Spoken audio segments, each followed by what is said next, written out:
ये कहानी पवनपुर जंगल की है, जहाँ के सारे पक्षी अपने अपने मजबूत घरों में रहा करते थे। उसी जंगल में एक गरीब बुलबुल चिड़िया पेड़ के डाल पर रहा करती थी।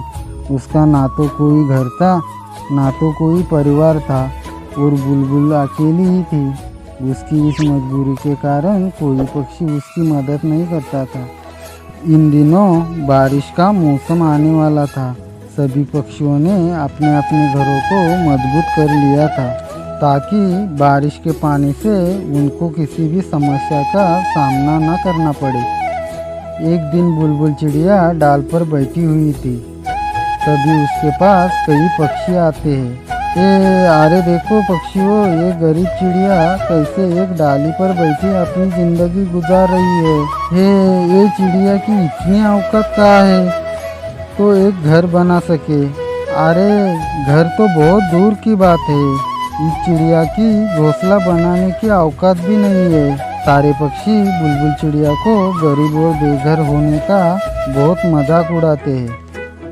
जैसे बुलबुल चिड़िया सारे पक्षियों की बातें सुनकर रोने लगती है। फिर कुछ देर बाद वो पक्षी वहाँ से चले जाते हैं। आखिर क्यों भगवान जी, मैं इतनी गरीब क्यों हूँ? क्यों मेरे पास अपना घर नहीं है, ना ही मेरे पास अपना परिवार है। मैं ही इस संसार में अकेली हूँ। सारे पक्षी मेरी गरीबी का मजाक उड़ाते हैं। बेचारी बुलबुल चिड़िया वही डाल पर बैठकर अपने भाग्य को कोसने लगती है, और देखते ही देखते रात हो जाती है। और फिर बुलबुल चिड़िया उदास होकर उसी डाल पर सो जाती है। तभी बहुत तेज आवाज़ के साथ बारिश आती है और जंगल की सारी डालियाँ टूट जाती है। बुलबुल चिड़िया जिस पेड़ की डाल पर बैठी थी वो डाल भी टूट जाती है, और उसकी वजह से बुलबुल चिड़िया को बहुत चोट भी लगती है। और फिर सुबह हो जाती है। बुलबुल चिड़िया उसी डाल के नीचे जख्मी पड़ती है। जरा देखिए गरीब चिड़िया कैसे फटका खाकर जमीन पर पड़ी है।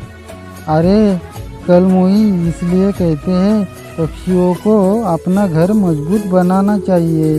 अरे मेरे पैर में चोट लगी है, मेरी कोई मदद करो, मुझे बहुत दर्द हो रहा है। अरे चल भाग, तुझे छूकर हमारे हाथ भी गंदे हो जाएंगे। सारे पक्षी बुलबुल का मजाक उड़ाकर बुलबुल को उसी हालत में छोड़कर चले जाते हैं। बेचारी चिड़िया बड़ी मुश्किलों से खड़ी हो जाती है और वहाँ से उठकर दूर एक बांस के खेत में पहुँच जाती है। रोकर कहती है, सारे पक्षियों ने ठीक ही कहा था, मुझे एक पक्का घर बना लेना चाहिए, वरना बारिश में मेरी हालत खराब हो जाएगी। लेकिन मैं घर कैसे बनाऊँ? मेरे पास तो पैसे भी नहीं है कि मैं एक घर बना सकूँ।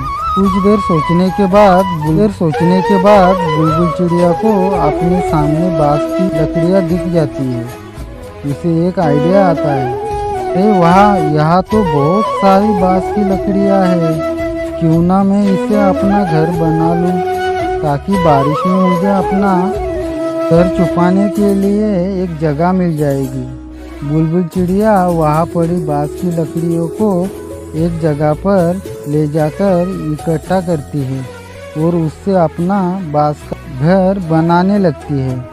कुछ दिनों के मेहनत के बाद बुलबुल चिड़िया सुंदर सा बांस का घर बना लेती है और उसमें आराम से रहने लगती है। थोड़े दिन बाद जंगल में बहुत तेज तूफान आता है, जिससे जंगल के सभी पक्षियों के मजबूत घर भी नहीं झेल पाए और सभी के घर टूटकर नीचे गिर जाते हैं। सभी पक्षी बहुत परेशान हो जाते हैं। अरे दोस्तों, इस तूफान में हमारे मजबूत घरों को भी तोड़ दिया। अरे भाइयों, मैंने सुना है बुलबुल चिड़िया ने बहुत मजबूत बांस का घर बना लिया है। चलो उसके पास चलते हैं, शायद वो कुछ मदद कर दे। फिर सारे पक्षी बुलबुल के घर पहुंच जाते हैं।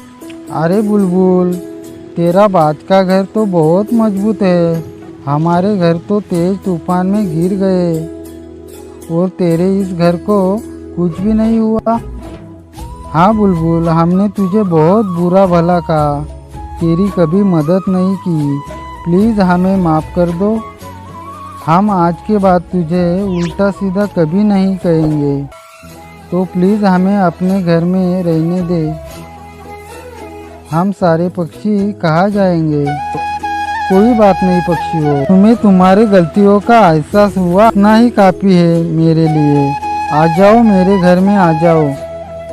फिर बुलबुल सभी पक्षियों को अपने घर में बुला लेती है और वह सभी खुशी खुशी साथ में रहने लगते हैं। तो बच्चों, कहानी कैसी लगी तो हमारे चैनल को सब्सक्राइब कीजिए और बेल आइकन जरूर दबाइए। Thank you.